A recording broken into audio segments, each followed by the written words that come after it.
We believe that trade must be fair and reciprocal. The United States will not be taken advantage of any longer.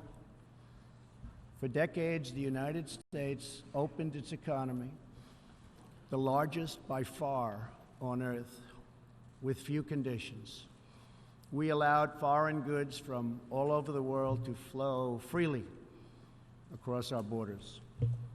Yet, other countries did not grant us fair and reciprocal access to their markets in return. Even worse, some countries abused their openness to dump their products, subsidize their goods, target our industries, and manipulate their currencies to gain unfair advantage over our country. As a result, our trade deficit ballooned to nearly $800 billion a year. For this reason, we are systematically renegotiating broken and bad trade deals. Last month, we announced a groundbreaking U.S.-Mexico trade agreement.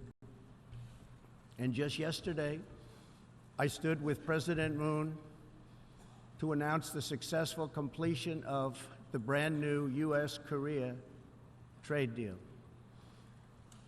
And this is just the beginning. Many nations in this hall will agree that the world trading system is in dire need of change.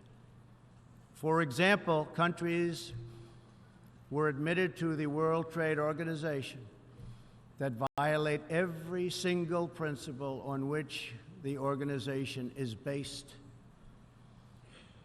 While the United States and many other nations play by the rules, these countries use government-run industrial planning and state-owned enterprises to rig the system in their favor. They engage in relentless product dumping, forced technology transfer, and the theft of intellectual property. The United States lost over 3 million manufacturing jobs, nearly a quarter of all steel jobs, and 60,000 factories after China joined the WTO. And we have racked up $13 trillion in trade deficits over the last 2 decades. But those days are over. We will no longer tolerate such abuse. We will not allow our workers to be victimized, our companies to be cheated, and our wealth to be plundered and transferred. America will never apologize for protecting its citizens.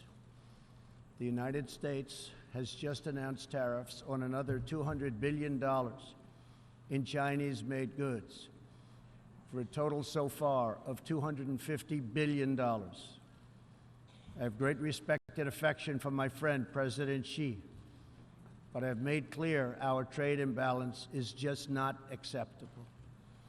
China's market distortions and the way they deal cannot be tolerated.